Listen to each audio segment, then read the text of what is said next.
So, I was just there, sipping my lukewarm coffee, pretending to care about the new budget spreadsheet, a normal Monday morning, right? Then Mr. Silas from HR called, saying my raise was unrealistic. I just stared, confused. They smiled thinking I'd stay silent, but froze seeing that bank wire, not knowing I sold my startup for $12.8 million. Before we continue, tell me in the comments, where are you watching from? I'd love to know.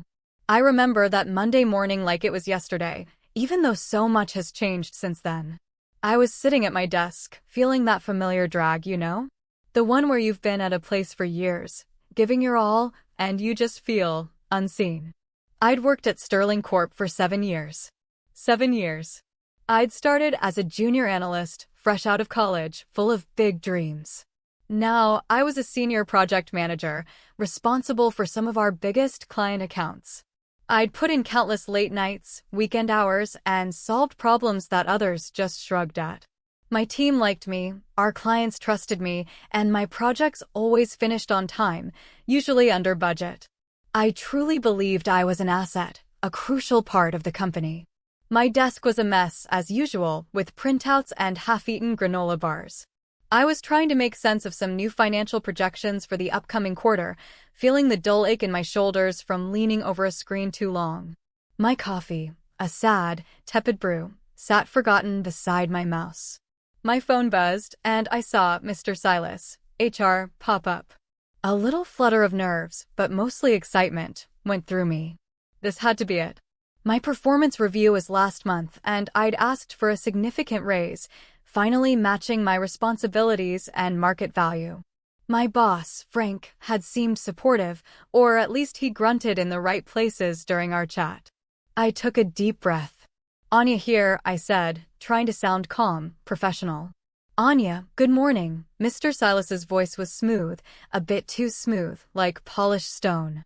"Could you come down to my office? We have a moment to discuss your compensation review." "Of course, Mr. Silas," I replied, my stomach doing a little flip. This was it. I straightened my blouse, tried to smooth my hair, and grabbed my notebook. I walked down the long, carpeted hallway to the HR department, a pit growing in my stomach. The silence of the HR corridor always felt heavier, somehow, than the rest of the office. Like secrets lived there.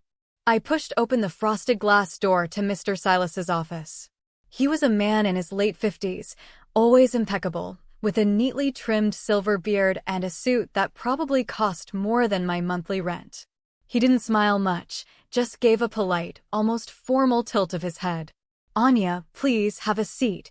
He gestured to the chair opposite his large, shiny mahogany desk. I sat, clutching my notebook. "Thank you for seeing me," I said, my voice a little tighter than I wanted. He picked up a folder, flipped it open, and looked at a few sheets. "So, Anya, we've reviewed your performance, which, as always, is commendable. Your project completion rates are excellent, and client satisfaction remains high. You're a valued member of the Sterling team." He paused, and I braced myself, expecting the good news. "However," he continued, and that's when my heart sank, "regarding your request for a 15% increase to your base salary, we find it to be, well, quite unrealistic at this time." My mouth felt dry. "Unrealistic?" I managed to croak. My mind wasn't racing, but it felt like everything just stopped. A sudden, cold shock. "I mean, after 7 years? All the extra work? All the results?" "Yes, Anya," he said, pushing his glasses up his nose, not even looking me in the eye now. "The current market conditions, combined with internal salary structures, simply don't support such a significant jump. We're offering a standard cost of living adjustment, a 2% raise. That's effective next month." He pushed a single sheet of paper across the desk. A formal letter. I just stared at the paper. 2%? That was barely enough to cover inflation. It was an insult.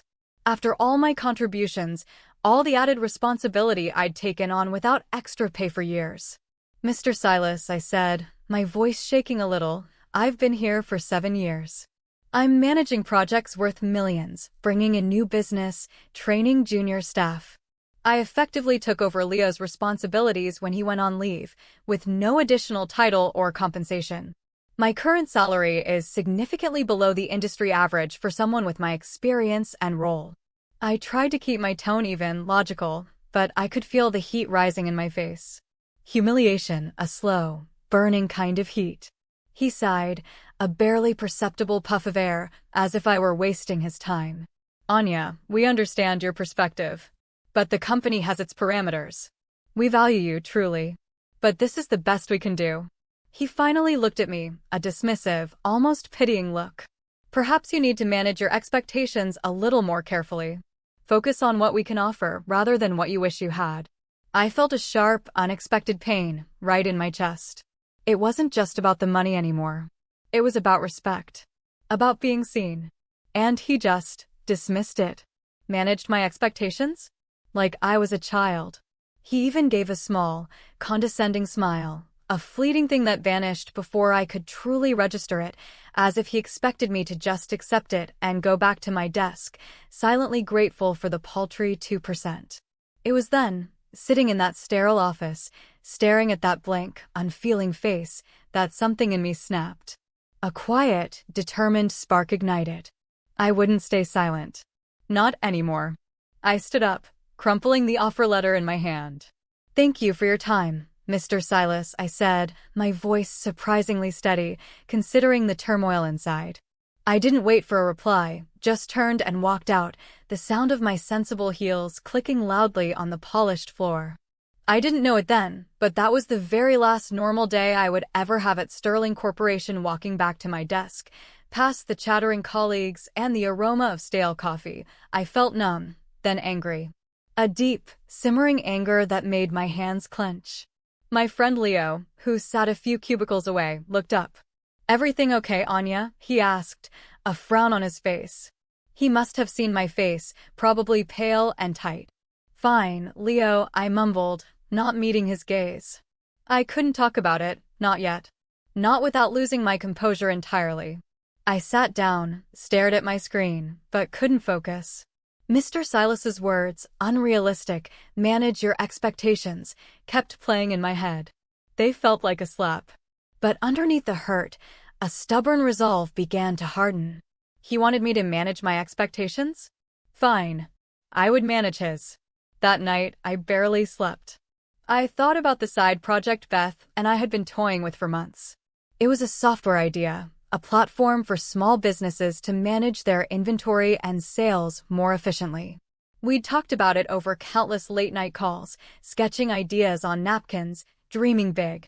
But it had always been a someday project, something to do when we had more time, more money, more everything. Now, someday felt like now. This wasn't just about a raise anymore. This was about proving something to them, but mostly to myself.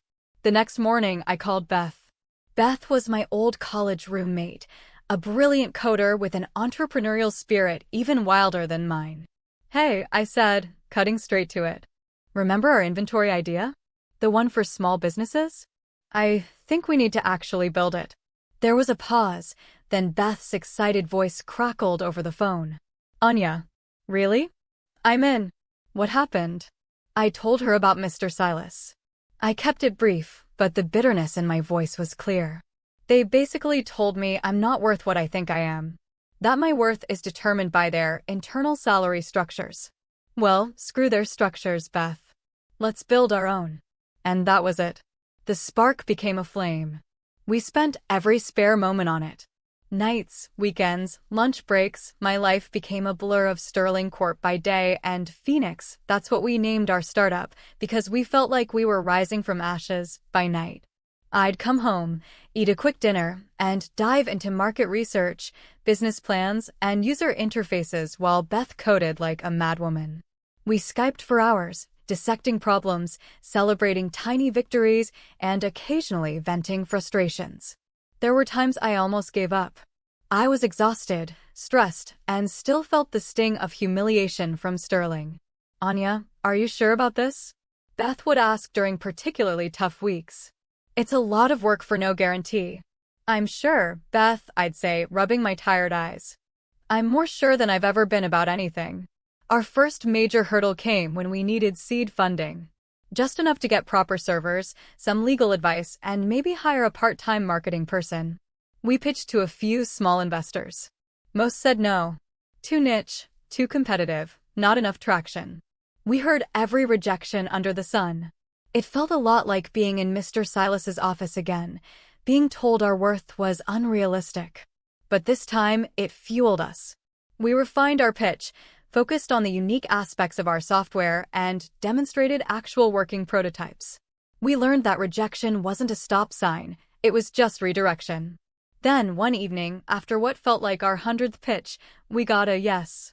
A small, local angel investor named Mr. Davies, who ran a chain of hardware stores, saw the potential. He understood our target audience. "I like your grit, ladies," he'd said, his eyes twinkling. "And I like your product. It solves a real problem for folks like me." He gave us enough to keep going for another 6 months, a crucial lifeline.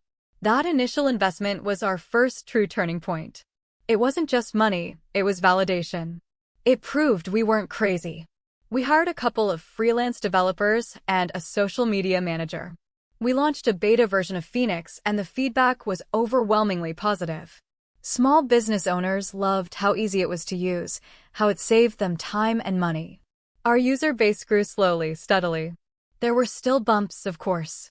A major bug almost wiped out a client's inventory data. A wait, what moment that gave us both heart attacks. We worked nonstop for 72 hours, fueled by coffee and sheer terror, to fix it and save the client relationship. That incident taught us more about crisis management and quality control than any textbook ever could. One day, I saw Mr. Silas in the company cafeteria. He was laughing with some executives, completely oblivious, I'm sure, to the person he had insulted just months ago. I felt a surge of something, not anger this time, but a quiet satisfaction. I was still at Sterling Corp, doing my job, but now I had a secret. A big, growing, incredible secret. Phoenix was real. And it was flying. The next year was a whirlwind. Phoenix started gaining serious traction. Word of mouth spread like wildfire among small business communities. Our small team grew, first to 5, then to 10 people. Beth and I officially left our jobs, a terrifying but exhilarating step. I remember walking into Frank's office to hand in my resignation. He looked genuinely surprised, then a little sad. "Anya, you're a great asset here," he said, as if suddenly realizing my value. I just smiled. "Thank you, Frank. I appreciate that." I didn't mention Sterling's unrealistic assessment of my worth. It wasn't his battle. When it came time to quit Sterling, I didn't see Mr. Silas. He was probably too busy managing other people's expectations. "Leo was genuinely happy for me. I knew you had something big brewing," he said, giving me a hug. "Go get Anya." His support meant a lot. Phoenix's success attracted bigger attention. Venture capitalists started calling. We went through round after round of funding, learning to negotiate hard, to believe in our value, and to understand the game of high finance. We were no longer scrappy founders. We were serious players. The software became faster, more robust, and incredibly popular. We expanded our features, listened to our users, and built a product that genuinely made a difference for thousands of small businesses. It felt so good to create something positive, something that empowered others, instead of just pushing papers for a faceless corporation. Then, about 6 months ago, a major tech company, Global Solutions, expressed interest in acquiring us. It was a huge surprise, a total wait, what moment. We weren't even looking to sell, but their offer was substantial. Beth and I sat down with Ms. Delgado, our sharp, no-nonsense lawyer. She walked us through everything, warning us about the long, grueling process of due diligence and negotiations. It was stressful, filled with late nights poring over contracts, financial statements, and endless legal jargon. But we persevered. We believed in Phoenix and we knew its true worth. The negotiation process was tough, with Global Solutions trying to chip away at our valuation. Ms. Delgado was a rock, advocating fiercely for us. Finally, after weeks that felt like years, the offer came through. $12.8 million, Ms. Delgado announced, a rare smile on her face. Cash. Beth and I just stared at each other, then burst into relieved laughter, tears in our eyes. It was real. All the sleepless nights, all the rejections, all the times we almost quit, it was all worth it. We had done it. The deal closed last week. The money landed in our accounts. It felt surreal. That morning, I did something I'd planned for a long, long time. I ordered a massive bouquet of the most vibrant, expensive flowers I could find. Lilies, roses, exotic greens. And a small, anonymous card to the HR department. Thank you for the motivation. I didn't sign it. I had them delivered to Sterling Corp., specifically addressed to Mr. Silas, with a note to place them prominently in the HR reception area. A few days later, I drove past Sterling Corporation. It felt strange to be on the other side. I saw Mr. Silas walk past the large glass windows of the HR department. He was smiling, talking to someone, probably another junior employee he was about to undervalue. He must have seen the flowers. He probably thought they were from a satisfied client or an internal celebration. He certainly didn't know who sent them or why. He was smiling, thinking I'd quietly moved on, stayed silent, accepting my fate. Then, later that week, I got a text from Leo. A picture of a screenshot. It was an internal memo from Sterling Corp's finance department, a warning about unusual bank activity, mentioning a large transfer out of an employee's investment fund. But it seemed to imply that there was some kind of error or fraud related to the initial deposit, not the transfer out. It was deliberately vague, but the context was clear. They had seen the bank wire. My bank wire. The $12.8 million from the Phoenix acquisition. They had no idea it was me, but the sheer amount must have triggered alarm bells. Mr. Silas, his smug smile probably long gone, would have seen that memo. He would have known what that number meant. And he would have frozen, realizing just how unrealistic his assessment of my worth had been. The words of the title, about them freezing, seeing the bank wire, flashed in my mind. He wouldn't know I was the source, but the sheer fact of it, the scale of it, would be enough. The humiliation had been real, but the revenge, quiet and devastating, was even more so. Today, Beth and I are planning our next venture, something even bigger. We're building a team of passionate, valued individuals. We pay them fairly, and we listen to their ideas. We remember what it felt like to be unseen, and we vowed to never let that happen in our company. My old life at Sterling Corp feels like a distant dream, almost like it happened to someone else. I'm no longer Anya, the undervalued project manager. I'm Anya, co-founder of Phoenix, and I'm just getting started. If you've ever felt underestimated, I hope my story gives you a little push to prove them all wrong.